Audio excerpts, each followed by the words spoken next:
جب آپ دنیا میں بھیجے گئے تو 200 برس تک حوا و آدم علیہ السلام ایک دوسرے کو ڈھونڈتے رہے، بالآخر رب تبارک و تعالیٰ نے خود قلب آدم پر القاء فرمایا اور حضور کے واسطے سے دعا کی تو آپ کی دعا قبول ہو گئی۔ فرمایا کہ اے آدم، تم نے ایسا وسیلہ ہماری بارگاہ میں پیش کیا ہے کہ اگر اس وسیلے کو پیش کر کے قیامت تک کے پیدا ہونے والے انسانوں کی مغفرت کا سوال کرتے تو ہم ان کی بھی مغفرت کر دیتے۔ سبحان اللہ، سبحان اللہ، میری یا رسول اللہ، میری بخشش تو کیا دنیا کی بخشش کے لیے بس ہے، میری بخشش تو کیا دنیا کی بخشش کے لیے بس ہے، تمہاری چشم رحمت کا اشارہ یا رسول اللہ صلی اللہ علیہ وسلم۔ اس کے بعد حضرت آدم نے اپنے صاحبزادے کو نصیحت فرمائی کہ بیٹا جب کبھی مصیبت پریشانی میں گھر جاؤ تو مایوس نہیں ہونا، خدا کی بارگاہ میں دست دعا کو طلب کرنا، لیکن اپنے والد کے تجربے کو پیش نظر رکھو، محمد الرسول اللہ کے واسطے سے دعا کرو، فوراً تمہاری دعا قبول ہو جائے گی۔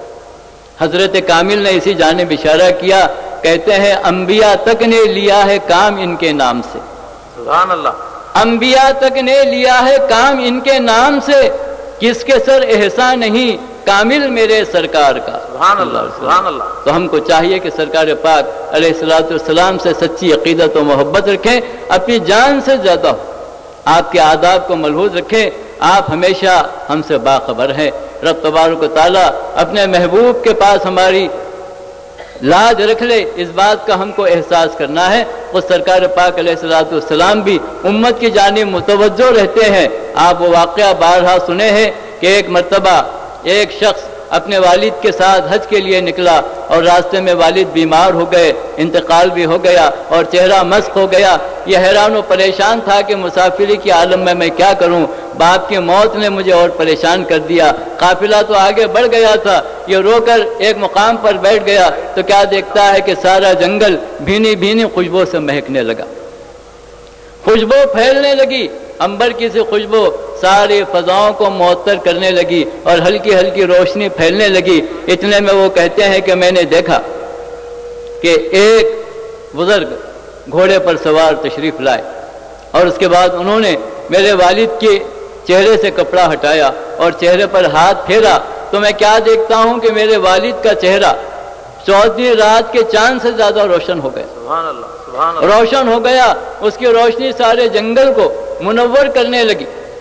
میں نے ان کے قدم چھوئے اور کہا کہ اس مسافری کے عالم میں آپ نے جب مجھ پر اتنا کرم فرمایا ہے تو للہ اپنا مبارک نام بھی بتاتے جائیے تاکہ میں اپنے محسن کو ہمیشہ یاد رکھوں۔ تو کہا کہ کیا تو مجھے نہیں جانتا، میں وہی صاحب قرآن محمد الرسول اللہ صلی اللہ علیہ وسلم ہوں جن پر تو کثرت سے درود بھیجتا ہے، جن پر تو کثرت سے درود بھیجتا ہے۔ میں تجھے مصیبت میں دیکھا اور پہنچ گیا۔ تو سرکار سے محبت رکھیے، اہل بیت سے محبت رکھیے، صحابہ کرام سے محبت رکھیے، اس کے بعد عبادت کیجئے، ریاضت کیجئے، اللہ کو پکاریے، آپ کا پکارنا مقبول بھی ہوگا اور آپ مستجاب الدعوات بھی بن جائیں گے۔ لیکن بغیر حضور کے واسطے اور وسیلے کے محبت کے آپ عبادت کریں گے تو ایسی عبادتوں سے کوئی نفع اور کوئی فائدہ نہیں پہنچے گا۔ اس مبارک شب میں اہل اللہ نے مختلف اوراد و وظائف بتائے، بعضوں نے شب قدر کو 20 رکعت میں پڑھنے کے لیے کہا اور بعضوں نے دوسری نفل نمازوں کا ذکر کیا، اور بعض اولیاء نے فرمایا کہ آدمی کو چاہیے کہ اس رات میں قضائے عمری ادا کرے۔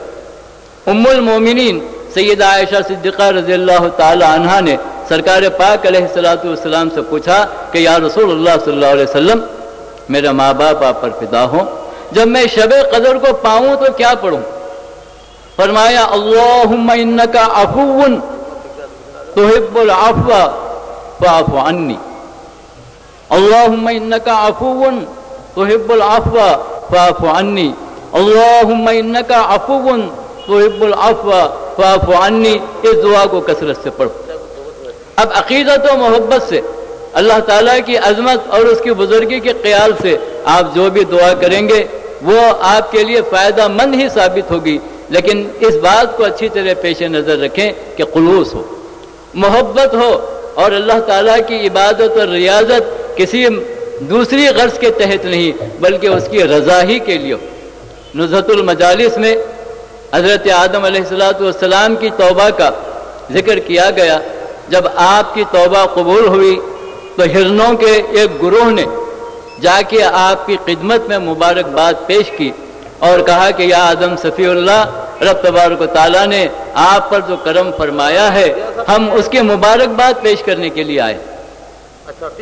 آپ نے ازراہ کرم ان ہرنوں کی پیٹھ پر ہاتھ پھیر دیا. یہ جب واپس آئے تو اپنے ہم جنسوں میں ان کی عجیب و غریب کیفیت تھی، جسم سے خوشبو پیدا ہو رہی تھی.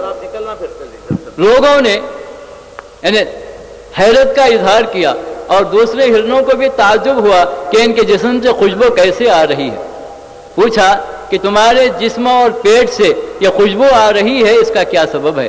کہا کہ ہم آدم صفی اللہ کی خدمت میں پہنچے اور ان کو کرم ربانی پر مجدہ جو عطا ہوا تھا اور ان کو رب تبارک و تعالیٰ نے جو اپنا صفی بنایا ان پر بخشش اپنی نازل فرمائی تو مبارکباد دینے کے لیے گئے. انہوں نے ازراہ کرم ہمارے اوپر ہاتھ پھیرا، اس وقت سے یہ خوشبو ہم میں پیدا ہو گئی.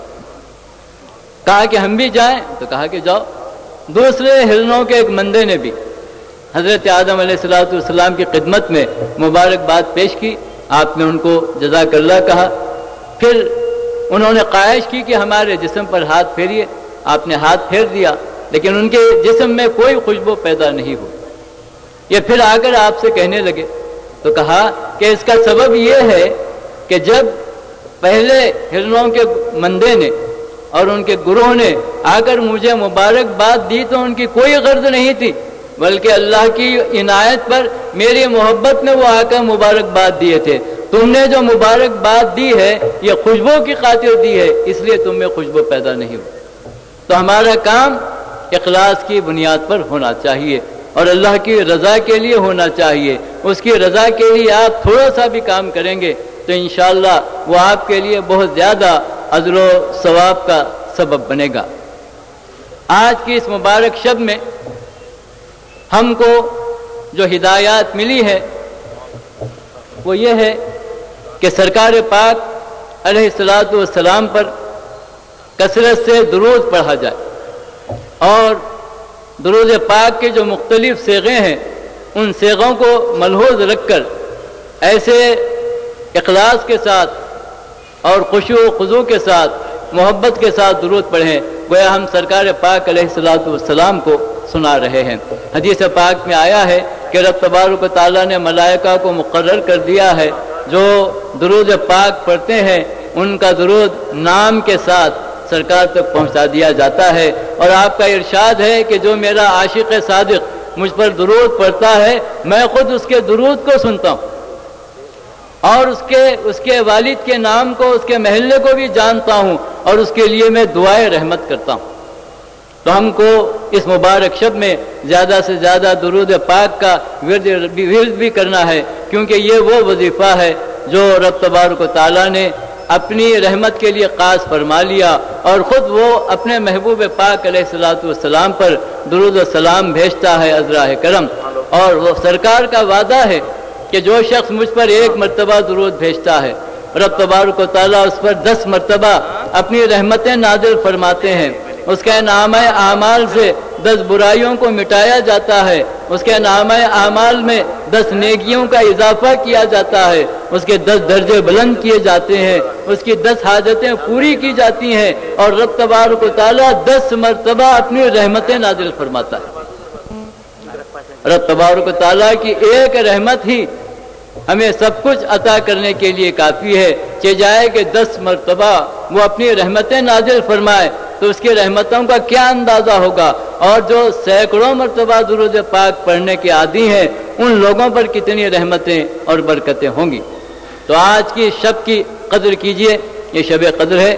اہل اللہ کے پاس تو ہر رات قدر کی رات، ہر دن عید کا دن تھا کیونکہ وہ ہمیشہ اپنے مولا سے وابستہ رہتے، ہمیشہ اپنے رب سے ان کا تعلق قوی رہتا، کبھی غافل نہیں رہتے تھے. تو ان کی ایک ایک ساعت بھی قدر کی ساعت تھی. ہر رات ان کے لیے قدر کی رات تھی. ہر دن ان کے لیے مبارک دن تھا. لیکن ہمارے لیے رب تبارک و تعالیٰ نے اپنے کرم سے جب ایسا عظیم موقع عطا کیا ہے، شب قدر جیسی نعمت عطا فرمائی ہے جس کی مثال سابقہ امتوں میں نہیں ملتی، اس ایک رات کی عبادت 83 سال 4 مہینوں کی عبادت سے زیادہ افضل ہے، تو اس رات کو بہت ہی اہتمام کے ساتھ، بہت ہی احتیاط کے ساتھ ہم کو گزارنی چاہیے۔ پھر اس مبارک اخیر عشرے میں دوزخ سے چھٹکارے کا اور دوزخ سے نجات کا پروانہ بھی ہم کو عطا کیا جاتا ہے، جیسا کہ سرکار پاک علیہ الصلوۃ والسلام نے رمضان المبارک کے مختلف فضائل میں ایک فضیلت یہ بھی بیان فرمائی، اس امت کو جو خصوصیت عطا کی گئی ہے وہ یہ کہ شب قدر کی نوازش علیحدہ ہے، اور آخری جو شب ہوتی ہے شب عید، اس رات کی عنایت کچھ اور ہے۔ فرمایا اخیر شب میں رب تبارک و تعالیٰ مغفرت عامہ کا اعلان فرماتے ہیں، اور حدیث پاک میں آیا ہے کہ عید کی رات یعنی شب عید میں جاگ کر عبادت کرنے والا ایسا خوش نصیب ہے کہ اس دن اللہ تعالیٰ اس کے دل کو زندہ رکھے گا جب عام لوگوں کے دل مر جائیں گے۔ تو شب عید کی بھی ہمارے پاس بڑی اہمیت ہے، تو شب قدر کی طرف توجہ کیجیے اور اللہ تعالیٰ کی ان عنایتوں کا شکر ادا کیجیے کہ حضور پاک صلی اللہ علیہ وسلم کے صدقے اور طفیل میں اس نے ہم کو قرآن دیا، قرآن جیسی نعمت دی، اور نزول قرآن کی رات کو شب قدر قرار دیا، اور اس ایک رات کی عبادت کو 1000 مہینوں کی عبادت سے زیادہ افضل قرار دیا۔ ان خوش نصیبوں کا کیا حال ہوگا جن کو ایسی کئی مبارک راتیں نصیب ہوئی۔ دیگر علماء کرام کے بیانات سے بھی آپ کو استفادہ کرنا ہے۔ انشاءاللہ ہمارے میزبان علماء کرام اور مہمان مقررین کرام بھی تشریف لانے والے ہیں، ان سب کے خطابات سے آپ کو استفادہ کرنا ہے۔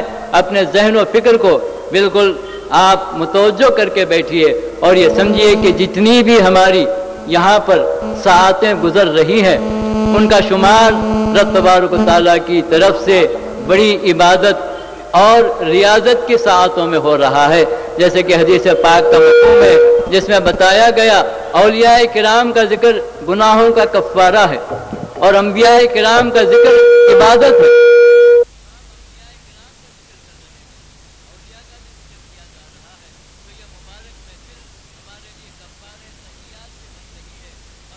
یہاں بیٹھنا ہمارے لیے عبادت کے اجر کے برابر ہے اور عبادت کا اجر بھی ہمیں مل رہا ہے۔ ہمارے اکابرین کے خطابات کو غور و فکر سے سنیے، اس کو اپنے ذہن و فکر میں بٹھائیے اور پھر اس مبارک شب کی برکتوں اور رحمتوں کو پورا حاصل کرنے کی کوشش کیجیے۔